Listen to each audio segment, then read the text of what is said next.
why does everything have to be figured out? It'll figure itself out. Life runs, you run, it'll happen.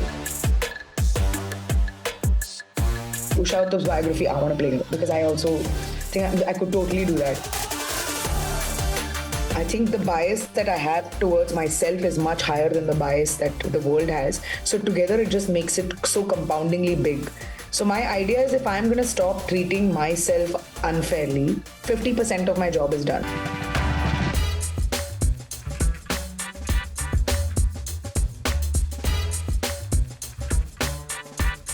It's very good, yeah. It's a very different experience altogether, you know. I've always done shows, I've done tours, but you know, the aggression and the rigorous thing of performing every day, that's a lot. In fact, I'm very lucky that I'm doing only half the tour and I'm not doing the whole thing. I was a little nervous first. If my show is more Indian, which is not a problem actually, I never really considered it otherwise. But I think what I'm trying to say from my special, its relatability is, I think, slightly bigger than just my Indian audience, and I'm really liking that. Thank you so much, guys. You guys have been an amazing audience. I know that there is a bit of a expectation of the classic brown, you know, things to say. So I think that sort of makes it a little jittery. But I think with us, and I include myself in this, is that we are trying to make it like, okay, look beyond the brown and see if, okay, it's okay that you look at us as brown people, that's fine. But don't look at our approach to a premise is not always about, it's not on a racist angle, or it's not on that. Maybe we just have general observations that you don't have and you can enjoy.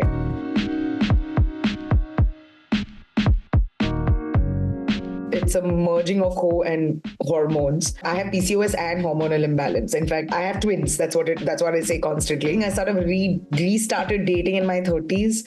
You know, 20s, it's all fun. Everyone's like, wow, there's so many fishes, crabs in the ocean for you. But 30s, the game is just too different. It's very, you know, yeah, sure, because chance of you dying alone, what about babies, etc., etc. It's just too much pressure. So it's me just balancing all of this. By the end of it, the show, I want to say in the show is that I want dying alone to become cool, yeah.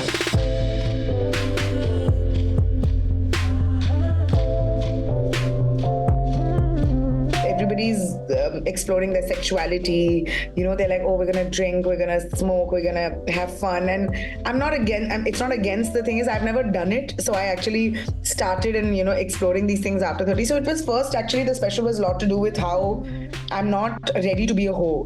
Innate sanskariness, the patriarchy just screams out of my body, and it's so much of undoing of that. I was trying to lose weight in pandemic because I was like, I'm done, chalo, let me start losing weight. I was working out, I was eating right, and I was gaining weight. I think I took so much of guilt in it. I was like, oh, I don't think I'm good at this. I don't think I want to take care of my body. So it became too emotional for me. And imagine, I didn't even think about the fact that I have an additional organ which might be playing havoc. When we figured out that my hormone imbalance is off the charts, I don't have female hormones. I mainly have like prolactin and testosterone. So people around me constantly were like, oh, does that make you a man? Which is so sad. Like, imagine we currently have an Olympics uproar, and I saw it and I was like, I cannot believe this is happening again. And I'm sure it's happening more than it is. So all of these things came together, and I'm like, you know, this profile of me may not be suitable for stereotypical dating, but I've invested so much in myself. I'm working so hard on myself. I should be comfortable with dying with myself. I think it'll be very wrong to expect people, especially women, to undo all the patriarchy. I think it's not, it shouldn't be a pressure. You are a work in progress, take your time. Like, it's the same thing I tell myself about my weight. I tell about my thoughts about, patriarchy and how I want to fight what I want to fight. I was like, it's a long fight. I don't want to exhaust myself in the next 2 years.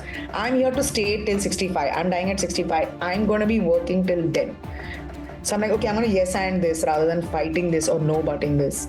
If I yes and this, I will last longer. And because of me, if a small change happens, wait. Because I wanted to be an actor. I think my anger was that at that time, the number of auditions I was giving, they were like, you don't have a lead face. I was like, what does that even mean? That's such a tacky thing to say. So I'll only make my own show. I'm very glad that I was at the right place at the right time. Pushpavalli happened. I was like, okay, cool. Because Pushpavalli was just me. I knew I had a very interesting story. Naveen, me and Sumaira, we wrote the show together. So I realized that, and I wanted to act in it, and Naveen's also a great actor. So we cast ourselves, and I think it was a good call.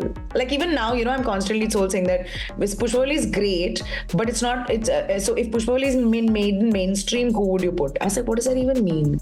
They're like, no, if it's mainstream and everybody wants to watch, who will you cast? I said, I'll cast myself. When we were writing, Sumaira and I were very clear that we think Pushpavalli is wrong. Okay, so we will constantly make sure that she pays a price, because morally speaking, quote unquote, she's supposed to be wrong. But we never made it like a preachy thing. We were like, this is what the character is. You can take a call. And it's insane, Kriti. A lot of people don't think Pushpavalli is wrong. A lot of people have a lot of empathy for that character, which is very startling and funny. Because I made the guy who got stopped I made him look in a great light. Because I wanted him to be the person who's victim. But it was very interesting because which is what we wanted, right? That you see that the emotion behind each of the characters. So you're stuck, you're like, who do I root for? And then you end up rooting for the wrong guy. And you're like, oh my God, why did I root for the wrong guy? I'm on the right person. Why am I supporting Pushpavalli? There's this arrogance that comes with writing, which I never realized. It's such a strong skill, which everybody underestimates or undervalues. But the arrogance of a writer is unparalleled. And I'm, it's one by one coming in me. I'm not a naturally arrogant person. But when it comes to writing, especially shows and movies, there is a slow and very fulfilling pride that is filled inside me. Because I'm a writer. And if you're a writer and you can control the story, what is that? That's a great skill.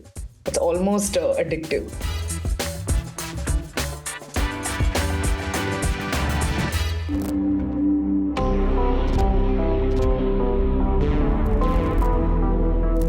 I had so much fun writing this.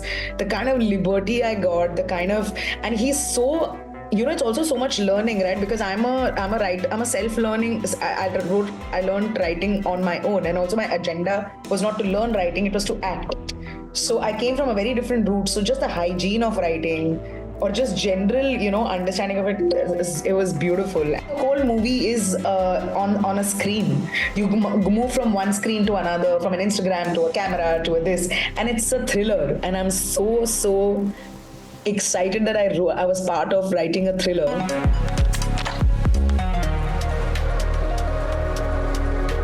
I cannot believe I opened a fashion. It is not even in my milestone. Like, I can't even tell you that, hey, I've always wanted this. I didn't know I could want this. And Sandeep had come for my show at Hormonal in Mumbai, and he watched it, and he called me about 2-3 days later saying that, listen, I have this thought and I'd love for you to be part of the show. And I thought it was a joke, but he meant it. So I was very excited. And to have walked a ramp wearing an Abu Sandeep and doing jokes for 10 minutes at a fashion show for a fancy Delhi crowd. I'm just saying, Jaya Bachchan was in the audience and she didn't hate me. She liked me. And I love her. Okay, I'm a big fan.